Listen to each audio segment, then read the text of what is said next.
Hi and welcome to my channel. Today I'm here to talk to you about the brand new record from Motionless in White.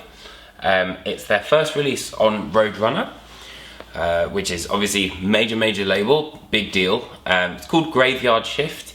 They came up with the idea, basically run a competition that would have fans design the artwork, and after a lot of deliberation they settled on the artwork, which you can see over here.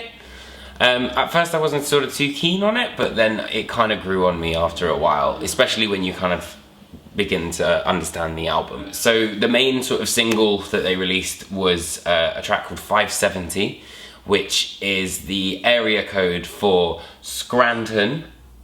It's like a commemorative thing of there being 10 years since they were a band, and like all of that sort of underdog kind of feeling. Right, so what is the Graveyard Shift?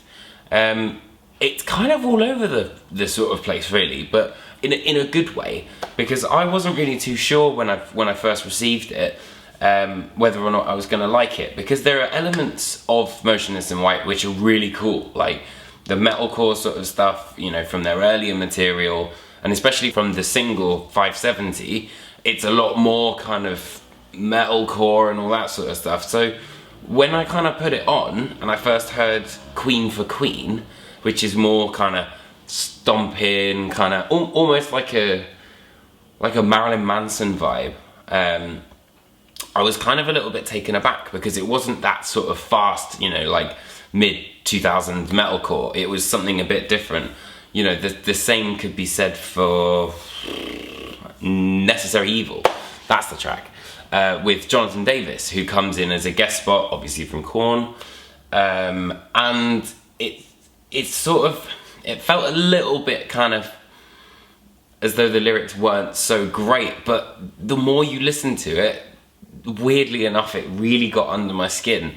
And that's kind of a testament to, I think, Chris Motionless's vocals. Especially on Untouchable. It's fairly simple song, but it's got a real amazing vocal hook in it, which kind of stays in your head.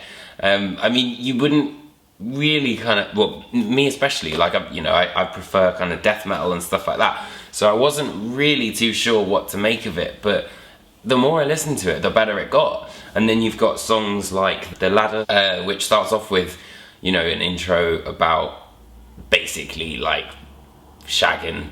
Then that kind of comes in and it's got this super kind of crazy heaviness to it. And then ironically, one of the songs called Soft is actually probably the heaviest thing. And it almost sounds a bit like Suicide Silence, like, or like any sort of like proper deathcore. So they've got that going on, which is really weird. It's kind of like, it's like an amalgamation of like Bleeding Through meets Marilyn Manson, and I don't know, maybe a little bit of Korn, I guess. I mean, I know he is on the album, but still. But overall, it's really good, and it's actually had me kind of coming back for a lot more than I thought it would.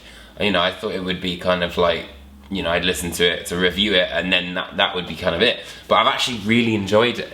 So I think, people who take Motionless in White as, maybe not such a credible band will actually change their opinion of that. I mean, there are some songs where it does kind of fall a little bit by the wayside, but I mean, 570 is a wicked track. I think that's fantastic, especially, for the whole Scranton kind of thing. They call it Scranton! What? The Electric City! Scranton! What? The Electric City! Oh, the final track, of course. Eternally Yours finishes the album in kind of probably the most mature track they've ever done, I would say.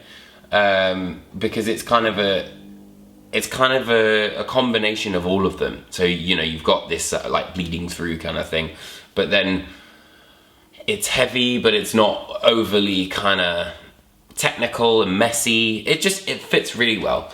It's also the first album without the one of the founding members, which is Josh Bowles on keyboards. But yeah, it's a fantastic record, and it was a real surprise if I'm totally honest. So, I mean, don't take them don't be too harsh is what I mean.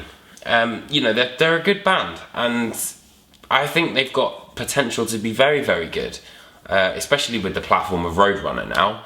You know, I reckon that Graveyard Shift will be huge. But yeah, have a listen and see what you think. Graveyard Shift comes out on May 5th, as I said, on Roadrunner. And yeah, you can make sure you pre-order it in the link underneath the video. And yeah, let me know if you've enjoyed this video, if there's anything you'd like to kind of comment, and I will see you on the next one.